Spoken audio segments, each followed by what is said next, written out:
Hello and welcomes back everyone, AnthWolf here with more Mass Effect once again. Where we last left off, we were given the title of Spectre by the Citadel Council and tasked to locate Saren, or locate what the Conduit is, which is obviously what Saren's searching for to bring the Reapers back. Obviously we have a few leads, we have a few colonies, Ferrous and Novaria, and apparently Matriarch Benenzia, which is one of Saren's allies apparently, has a daughter. I think in the Artemis Tau system, I think they mentioned. I think that's the system they mentioned. Let me double check. Yeah, the Artemis Tau cluster. Not system cluster, but that's fine. So we can investigate these three areas and see what the situation is, but before we do that, we're just going to run around the Normandy once again, because we've been given the ship as our own to transport us around the galaxy and see what everyone thinks about the situation. Commander, something you need? How's the Normandy performing? Is she everything they said she'd be? She's the best ship in the fleet, if you've got a pilot who knows how to handle her. Balance isn't what you'd expect. Takes a while to get used to that oversized drive core we got stuffed in the back, and her power can sneak up on you if you're not careful. The Normandy's probably too much ship for your average Alliance pilot, Commander. Lucky for you, I'm anything but average. I like to know my crew. Mind if I ask you a few questions? I can see where this is going. You did a background check on me, didn't you?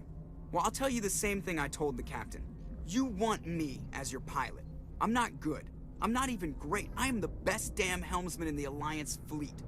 Top of my class in flight school, I earned that. All those commendations in my file, I earned every single one. Those weren't given to me as charity for my disease. What are you talking about? Are you sick? You mean you didn't know? Oh, crap. Okay, I've got Vrolik syndrome, brittle bone disease. The bones in my legs never develop properly. They're basically hollow, too much force and they'll shatter. Even with crutches and my leg braces, it's hard to get around. One wrong step and crack! It's very dramatic, but I've learned to manage my condition, Commander. Put the Normandy in my hands and I'll make her dance for you. Just don't ask me to get up and dance unless, you like the sound of snapping shin bones. I need to know more about this Vrolik syndrome if I'm putting my ship in your hands. Yeah, of course you do. It's an extremely rare condition. Nobody knows exactly what causes it. Genetic, maybe. It's treatable, but there's no cure. They classify my case as moderate to severe. I was born with over a dozen fractures, hip, thighs, ankles. My bones were already breaking in the womb. 100 years ago, I wouldn't have survived past my first year. Lucky for me, modern medical science has turned me into a productive member of society. You're not gonna break a bone trying to fly the ship, are you? I don't fly with my feet, Commander, so I'm fine as long as I'm in this chair. I gotta be real careful when I get up to take a piss, though. I can do my job as well as anyone on the ship. Better, actually. So don't worry about it. I'm not trying to make you uncomfortable. Let's talk about something else. Whatever you want, Commander. Why does everyone call you Joker? It's a lot shorter than saying Alliance Flight Lieutenant Jeff Moreau. Plus, I love to make little children laugh. I was just thinking how much you remind me of Santa Claus. Look, I didn't pick the name. One of the instructors in flight school used to bug me about never smiling. She started calling me Joker, and it stuck. Why didn't you ever smile? Hey, I worked my ass off in flight school, Commander. The world's not gonna hand you anything if you go around grinning like an idiot. By the end of the year, I was the best pilot in the academy. Even better than the instructors, and everybody knew it. They'd all got their asses kicked by the sickly kid with the creaky little legs. One guess who was smiling at graduation? Fair enough. Can we ask you about your personal history, or have we already done that? How'd you end up joining the Alliance? Look, if you're looking for an inspirational tale of the crippled kid overcoming impossible odds, you're gonna be disappointed. My mother was a civilian contractor working for the Alliance. I basically grew up on the Arcturus station back when they were building up the fleets. Spend all that time around Alliance ships, there's a good chance you'll end up going to the Academy. That's fair. I have to go. Alright, see ya. Thanks for that talk. Let's re-explore the Normandy. There's Navigator Presley. Oh, we have the captain's quarters all to ourselves now. Let's talk to Presley. Do you want to talk to us? I'm clicking a button and nothing's happening. Okay, fair enough. This leads us downstairs. We don't really need to go in there yet. We have the comm room, which no one's using. We have the galaxy map. We can have a look at that. We may as well.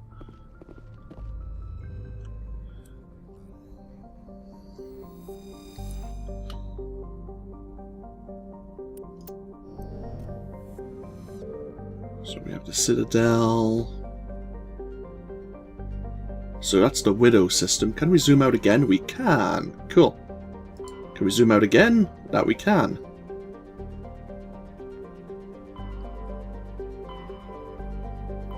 Ah, so these are like where the mass relays are. So we have the Exodus cluster. So we've heard about the Hades Gamma system. Armstrong Nebula, the Kepler, Hawking Eater we heard about. So the Artemis Tau cluster. Okay. We will look at you in more detail later.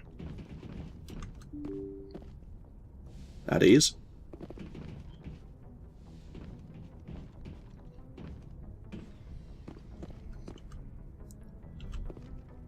So we can go down to engineering if we want. There's Kaiden. I haven't spoken to Kaiden in a while. Oh. Examine the sleeper pods. Let's check out our room first of all. Personnel manual.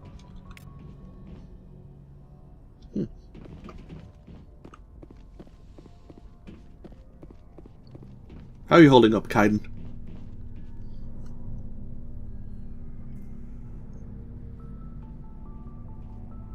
Anything you need, Commander? What's your opinion on the last mission? I don't see how we could have done things any better. At least not without getting to Eden Prime sooner. And we were on the scene faster than any other Alliance ship could have been. Just trying to get a sense of where the crew's at. Thoughts? I've wasted enough of your time for now, Commander. We'll have time for personal debriefings later. We'll talk another time, Lieutenant. Commander? Ah, he doesn't really want to talk to us right now. 2 seconds, just going to adjust my seating position. Get comfortable.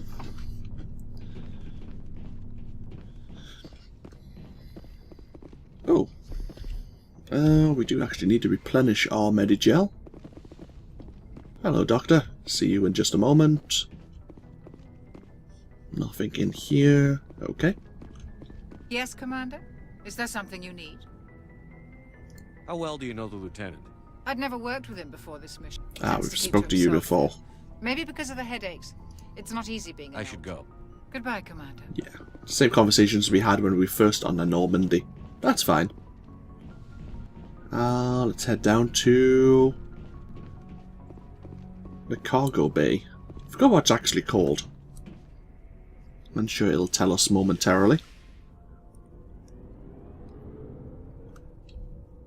Vehicle bay. Engineering. Okay. Good.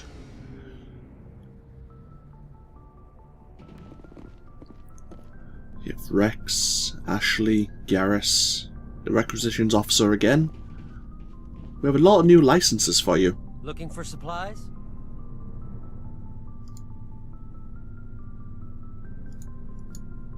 Let's see what you've got. You bet, Commander. Stroll down. A lot of things we can't afford.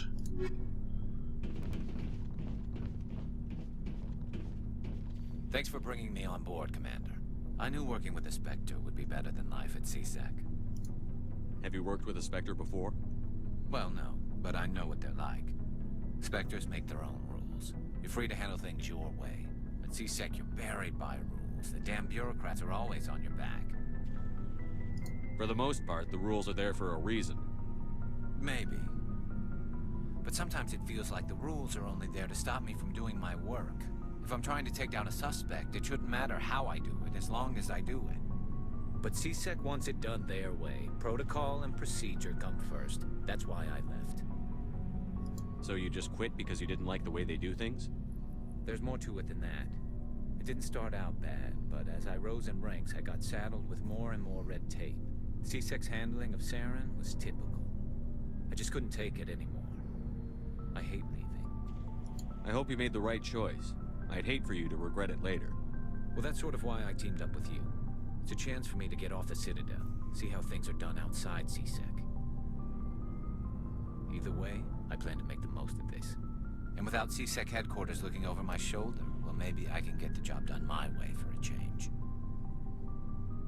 If getting the job done means endangering innocent people, then no. We get the job done right, not fast. Got it? I wasn't trying to. I understand, Commander. Bit harsh on him there, but we'll set him right. Hey, Rex. Nice ship you've got, Shepard. What can I do for you? What's your story, Rex? There's no story. Go ask the Quarian if you want stories. You Krogan live for centuries. Don't tell me you haven't had a few interesting adventures. Well, there was this one time the Turians almost wiped out our entire race. That was fun. I heard about that. You know, they almost did the same to us. It's not the same. It seems pretty much the same to me. So your people were infected with a genetic mutation? An infection that makes only a few in 1,000 children survive birth? And I suppose it's destroying your entire species? I suppose it isn't all the same. I don't expect you to understand, but don't compare humanity's fate with the Krogan. I was just making conversation. I wasn't trying to upset you. Your ignorance doesn't upset me, Shepard.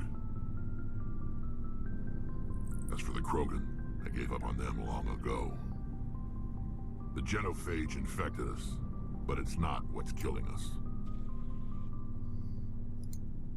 What can you tell me about the genophage? Ask the Solarians if you want details. They made it. All I know, it makes breeding nearly impossible. Thousands die in stillbirth, and most never get that far. Every Krogan is infected, every one. And no one's rushing to find a cure. Why don't the Krogan try to find a cure? When was the last time you saw a Krogan scientist?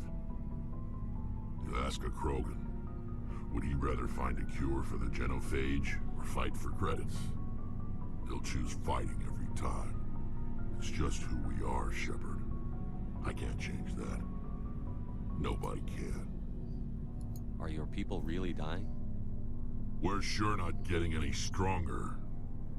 We're too spread out. None of us are interested in staying in our own system. Lots of species have left their homes and prospered. But they go to colonize new worlds. We're not settlers. We're warriors. We want to fight. So we leave. Hire ourselves out.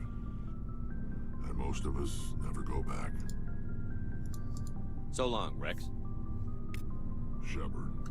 So yeah, the Krogan as a race live about the same length of time, I think, as the Asari. They have about a potential millennium long lifespan.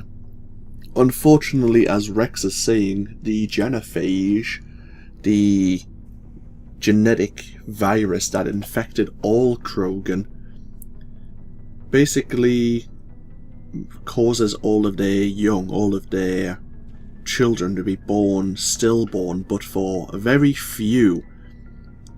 So even though they have a high birth rate, it's basically making them unable to grow as a species, because it's not even the act of preventing them from having children, it's the fact that they can have children, but all of those children, or a good most of those children, will be born dead already, which must be really heartbreaking. Like, obviously I'm not female, but I would understand, or at least comprehend, that giving birth to a child and the emotional attachment to find that your child is born stillborn must be pretty damn heartbreaking, especially if Krogan live as long as they do, and yeah, emotionally, I can imagine how hard that must be on them.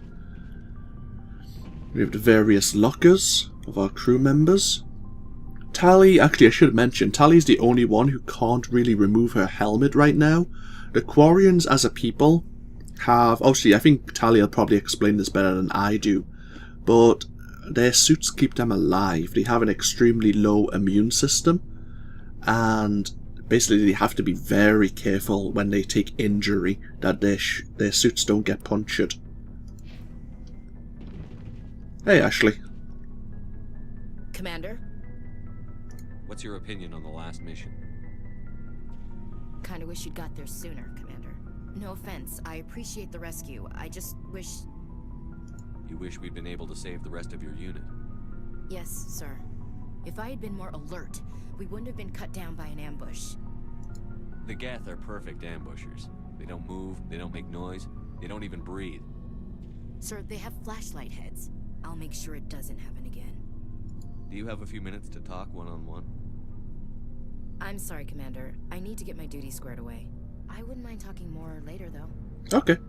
Dismissed, Chief. Sir. I think each time we do like a main part of storyline, each colony we visit, I think it's worthwhile coming back and speaking to everyone on the Normandy, because we'll have spent more time with them, got to know them more. Let's head over to engineering. This is where Tali is. See if Engineer Adams wants to speak to us. Hey, Commander, you know that Quarian, Tali? She's been spending all her time down here asking me about our engines. I'll tell her to leave you alone. What? No, she's amazing. I wish my guys were half as smart as she is. Give her a month on board and she'll know more about our engines than I do. She's got a real knack for technology, that one. I can see why you wanted her to come along. I figured she'd be a real asset to the team. You got an eye for Tali, Commander, but I'm guessing that's not why you came down here. I want to know more about the Normandy. She's the best ship I've ever served on, probably the fastest vessel ever designed, and she's the only one using the new Tantalus drive core. What's so special about the Tantalus drive core? Proportionally, it's about twice the size of any other vessel. Not only are we faster, but we can run at FTL speeds longer before we have to discharge the core.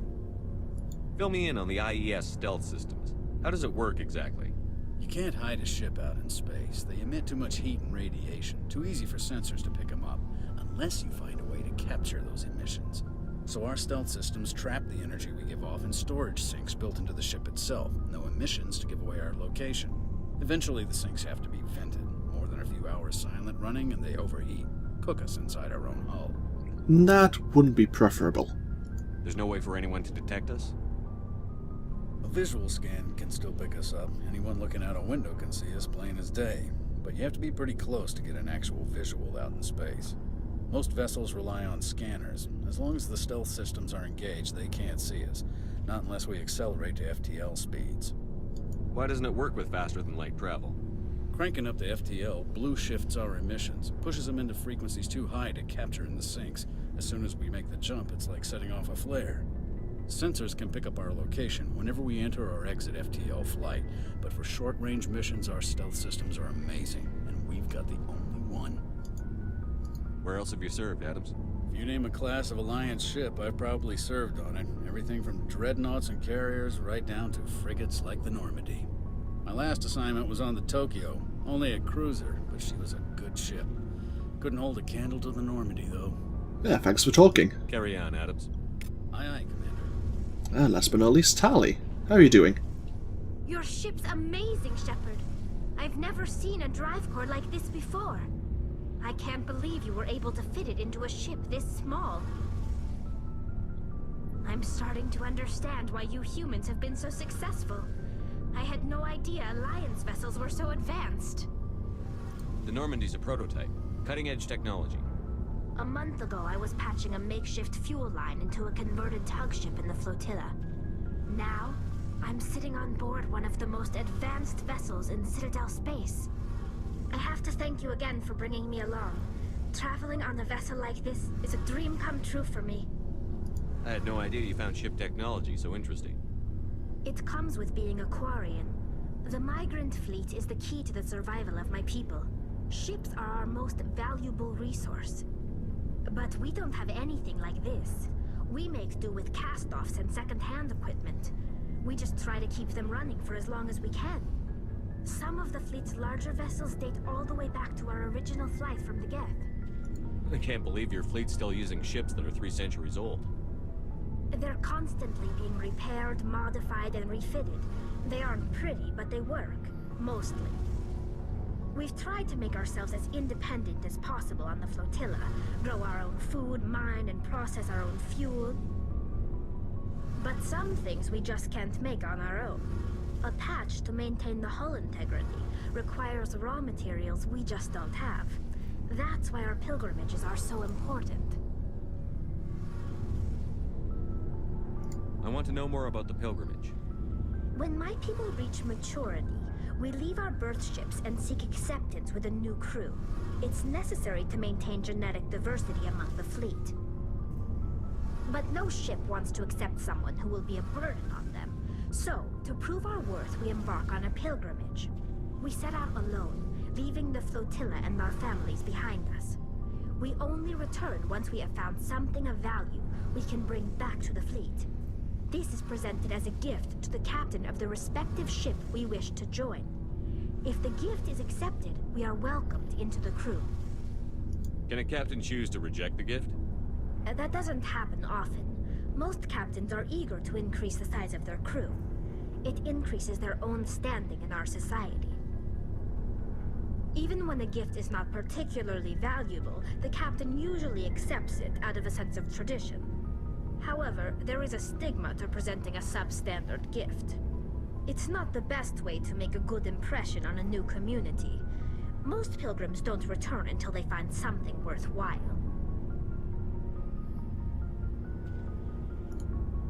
I can't believe they just send you off alone. It's not like they just cast us out. Before we leave, we are given lessons in how to survive outside the flotilla, and given gifts to help us on our journey. We also receive implants to fight off sickness and disease. Generations of living in an isolated and highly controlled environment have left our immune systems weaker than most. By the time we leave the fleet, we are well equipped for the pilgrimage. This is a rite of passage for all Quarians. If it were dangerous, our numbers would suffer. Virtually every pilgrimage ends with a triumphant return and the ritual presentation of the gift to one of the fleet's captains. I want to talk about something else. Like what? Tell me about your people. Our lives aren't easy. Resources are scarce, and we are constantly on the move. Everything we do must in some way contribute to the continuation of the migrant fleet. There are 17 million Quarians in the flotilla, and each of us relies on the others for survival.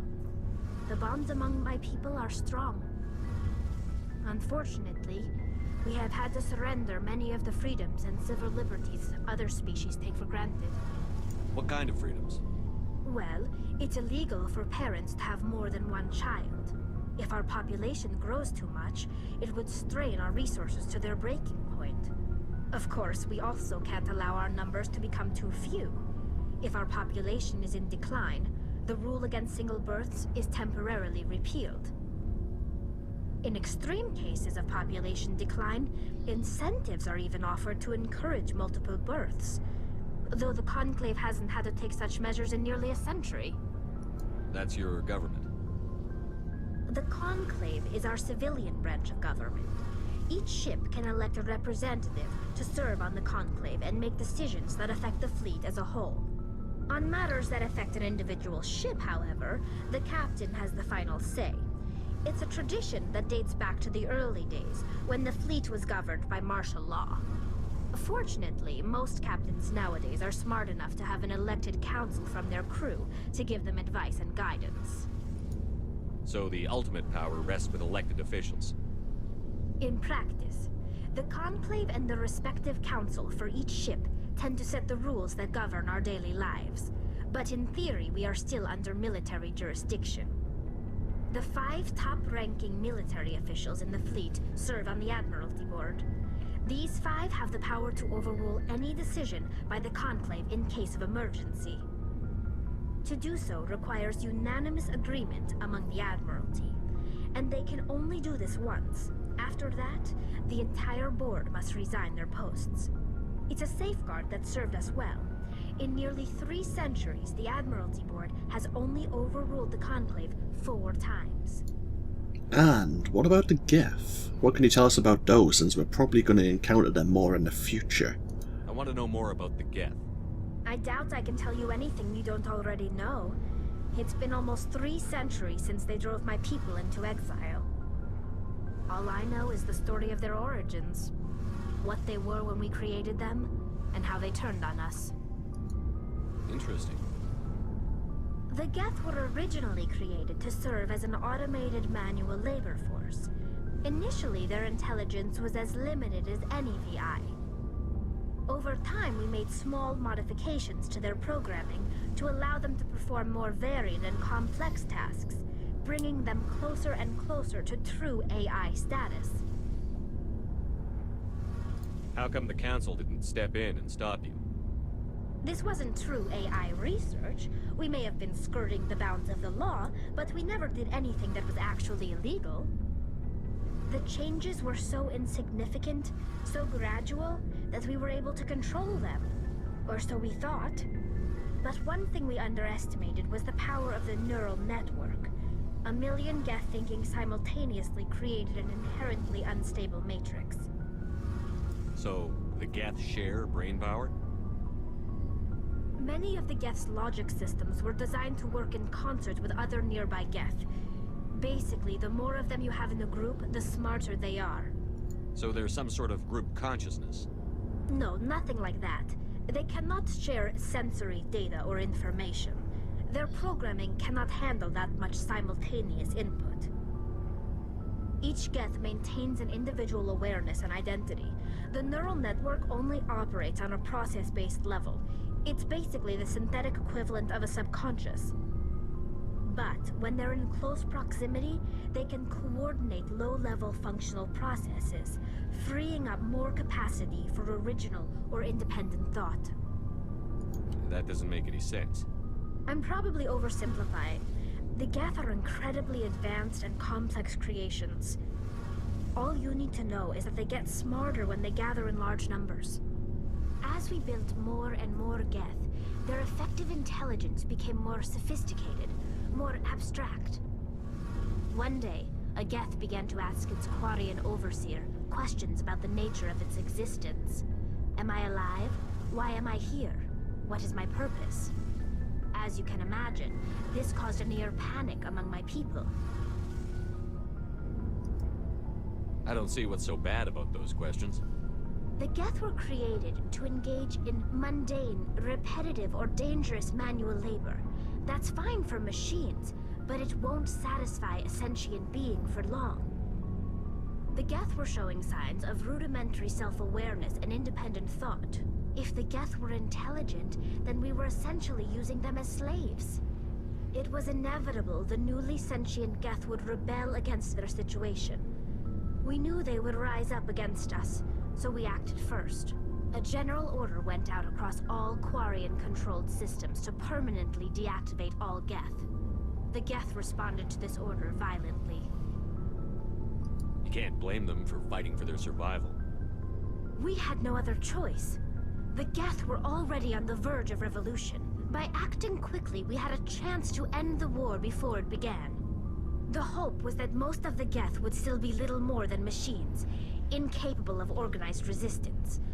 But they had progressed much further than anyone anticipated. The war was long and bloody. Millions upon millions of Quarians died at their hands. In the end, we were forced to flee our own homeworld. We feared the Geth would pursue us, but they never came beyond the Veil. Now we drift through space, exile, searching for a way to reclaim what was once ours. It's hard to feel sorry for you. Your ancestors tried to wipe out another species. We made a mistake when we created the Geth in the first place. But we did not make a mistake when we went to war against them. If we had not acted, they would have wiped us out. They're a synthetic life form. They have no use for organics. None. Why do you think they cut themselves off from the rest of the galaxy? Why do you think they've killed every organic being who's ever tried to contact them? They didn't kill Saren. What does that tell you? The Geth are not innocent victims in all this. They're the enemy. They want to destroy us. Not just the Quarians. All organic life. That's why they've joined up with Saren. And that's why we have to stop him. I should go. See you later.